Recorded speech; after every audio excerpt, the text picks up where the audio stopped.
പിന്നെ കേരളത്തിനെതിരെ, അതായത് ആദ്യം കേരള സ്റ്റോറി ഫസ്റ്റ് ഇറങ്ങിയിരുന്നു. അതായത് ഇതൊരു പ്രൊപ്പഗണ്ട സിനിമയാണ്, മലയാളികളെ അധിക്ഷേപിക്കാനും അല്ലെങ്കിൽ കേരളത്തെ താറടിക്കാനും ഒക്കെ ഉള്ളൊരു പ്രൊപ്പഗണ്ട സിനിമയാണിത്. കേരളത്തിൽ ഇസ്ലാം തീവ്രവാദം പൂർണ്ണമായി ഇല്ലെന്ന് ഞാൻ പറയുന്നില്ല. തീവ്രവാദമുണ്ട്, റാഡിക്കലായുള്ള ആൾക്കാരുമുണ്ട്. ഇവിടെയും പ്രൊപ്പഗണ്ട സിനിമകൾ ഇറങ്ങുന്നുണ്ട്. പക്ഷേ ഇത് കുറേ ഓവറാണ്. കേരളത്തെ അങ്ങേറ്റം അപമാനിക്കുന്ന തരം സിനിമയാണ് ഈ കേരള സ്റ്റോറി ഫസ്റ്റ് സെക്കൻഡൊക്കെ.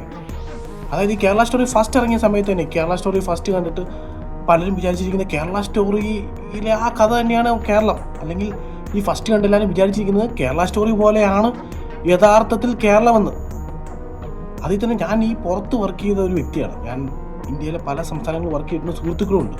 ഇവർ ഈ പടം കണ്ടിട്ട് എന്നെ വിളിച്ചു ചോദിക്കുക, ഈ കേരളത്തിൽ ഇങ്ങനെയൊക്കെയാണോ? ഞാൻ പറഞ്ഞേ ഇങ്ങനെയൊന്നും അല്ല, പടമല്ലേ, സിനിമയല്ലേ. അവരെന്നെ പറഞ്ഞു എന്തൊക്കെ വൃത്തികേടാണ് പടത്തിൽ ഉള്ളതെന്ന്. മാത്രമല്ല പ്രൊപ്പഗണ്ടയൊക്കെ പോട്ടെ, ഈ കേരള